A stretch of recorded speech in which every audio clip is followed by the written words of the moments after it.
En este video quiero compartirles a ustedes cuál es el análisis y el método gráfico de una función polinomial o función polinómica.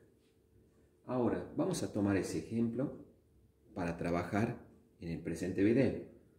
Pero ahora quiero compartir con ustedes 5 pasos que debemos tener en cuenta a la hora de hacer ese análisis. El primer paso que tenemos que realizar es factorizar la expresión de la función, ¿sí? ¿Para qué nosotros factorizamos? Para poder encontrar la expresión factorizada de la misma. El segundo paso que tenemos que realizar es determinar las raíces de la función. Esas raíces de la función, ¿sí?, a nosotros nos entrega información muy útil de la misma.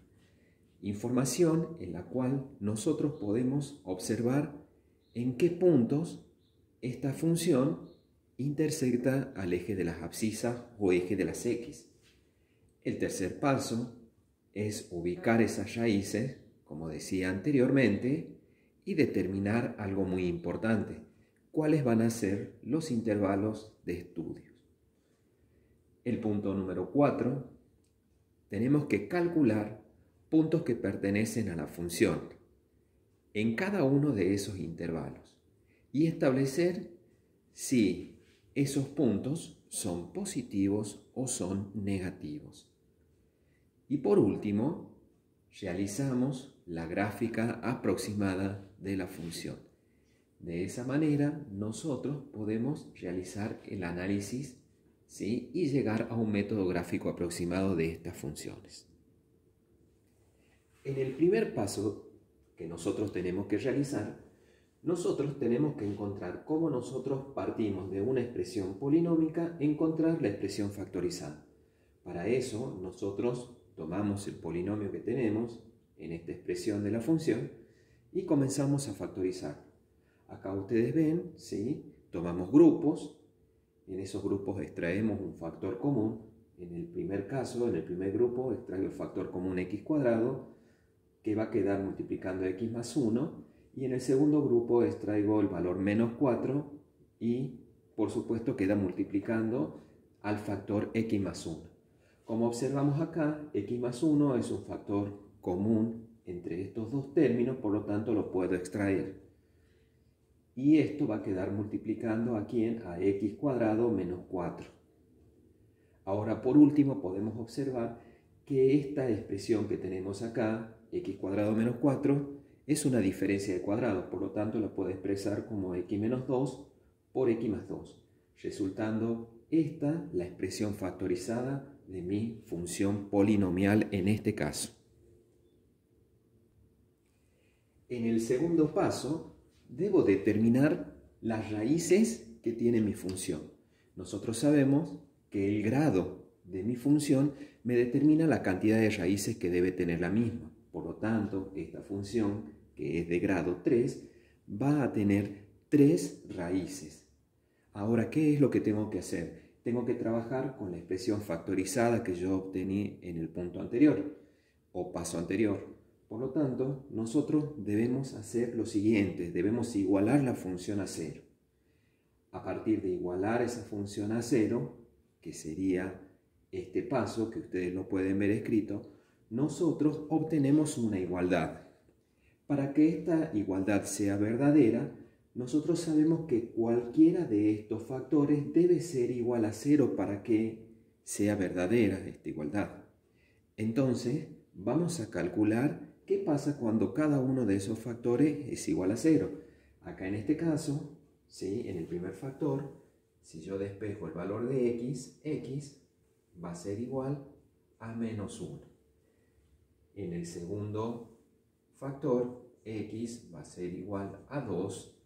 Y en el último, x va a ser igual a menos 2. De esa manera, yo obtengo una raíz, 2 raíces y 3 raíces, quedando de esta manera mis 3 raíces obtenidas, que son aquellas que hacen 0 a mi función. En el tercer paso, ya con la información de las 3 raíces, ¿sí?, de mi función, yo ya puedo establecer cuál es el orden de multiplicidad de las mismas.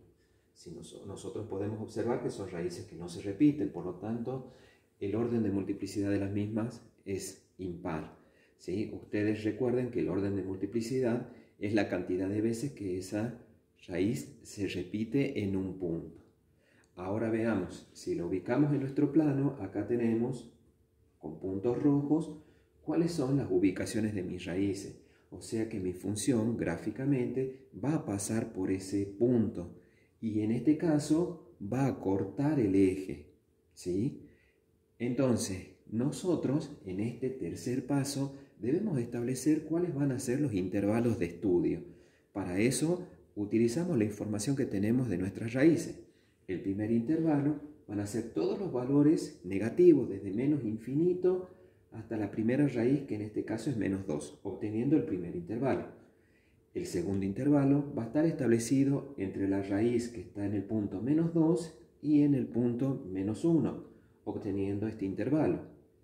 El siguiente intervalo de estudio va a ser desde la raíz que está en el punto menos 1 hasta la raíz que está en el punto 2, obteniendo el intervalo menos 1, 2. Y por último, el intervalo que está establecido entre la última raíz, ¿sí? Que es la raíz en 2, y todos los valores hacia el infinito, obteniendo este intervalo.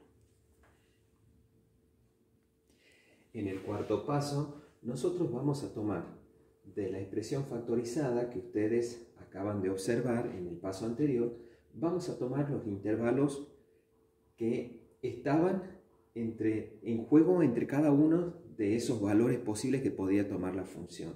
Ahora bien, ¿qué es lo que tenemos que hacer a partir de eso? Encontrar puntos que pertenecen a esos intervalos. Yo he tomado del primer intervalo el punto menos 3, del segundo intervalo el punto menos 3 medio, que sería menos 1,5, del intervalo entre menos 1 y 2 he tomado el punto 0, y por último he tomado en el intervalo entre 2 e infinito el punto 3.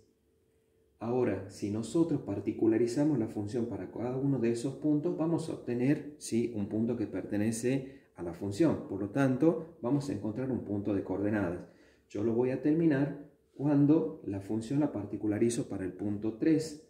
Ustedes ven, tomamos la expresión polinómica de la función, reemplazamos el valor 3 y obtenemos que en f de 3 nuestra función es igual a 20. Por lo tanto, en este lugar colocamos 20. Y obtenemos los puntos de coordenadas que pertenecen a la función de menos 3, menos 10, menos 3 medio, 35 octavo, 0, menos 4 y 3, 20.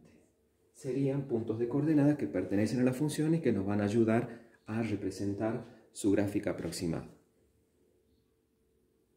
A partir de esos puntos que yo obtení, podemos establecer el siguiente razonamiento, que nuestra función es negativa en el intervalo, ¿sí?, entre menos infinito y menos 2.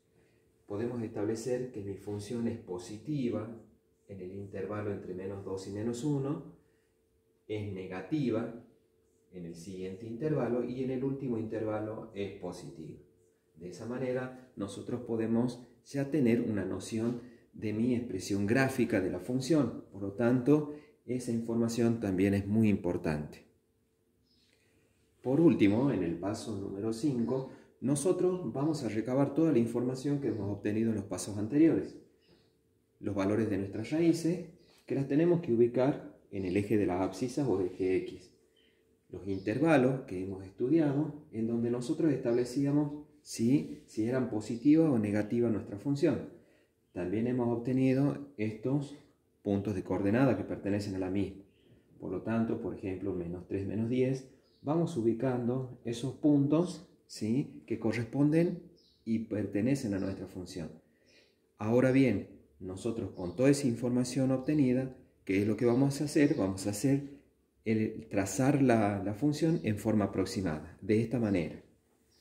Entonces, nuestra función pasa por este punto, atraviesa esta raíz, llega al punto 35/8, vuelve, atraviesa la raíz por -1, llega, intersecta al eje de las ordenadas, luego atraviesa nuevamente la función, el punto 2, hasta el último punto que hemos obtenido, que es el punto 3,20. Y de esa manera nosotros dejamos la expresión gráfica de una función polinomial en forma aproximada.